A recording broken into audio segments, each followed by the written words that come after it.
Yeah, well, let's see here. Barbara and I got married in the summer of 1970, and I remember because it was a hot one that summer. We grew up on the same block. We knew each other our entire lives. Her house was 301 Wenatchee Street. And I remember when I was 13 years old, I walked right up to her and asked her to be my girlfriend.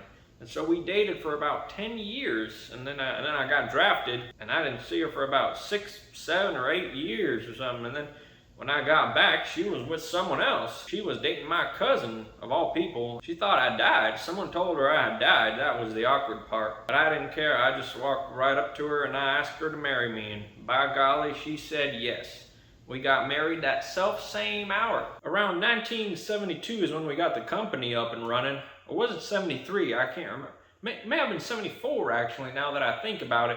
Yeah, around 76 to 79, somewhere around there. Me and my partner Bill had the idea for the software for about 16 years, but we just never got to it. And then one day we just took it off the shelf and dusted it off and started working on it. Our next project launch was on the day of 9/11. I remember we were just all at the meeting, and then we look over at the television and everyone was going nuts over what just happened.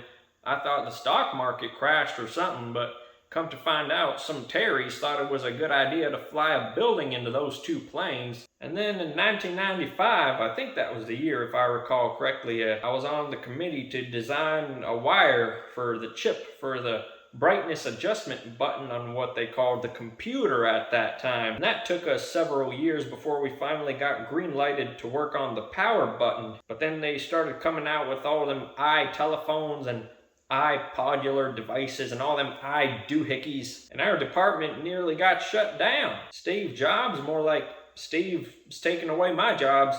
Back in those days, I was big into collecting old vintage motor cars. I had about 57 of them or so, at the least. Big old vintage cars worth about $1 million a pop. But I lost them all in that gosh darn economy collapse. I remember flying for Ronald Reagan one year. He came right up to me and he said, "You are my favorite pilot." And I said, "Wow, that sure meant a lot to me back at that time." Well, there you have it. That's the story of my life.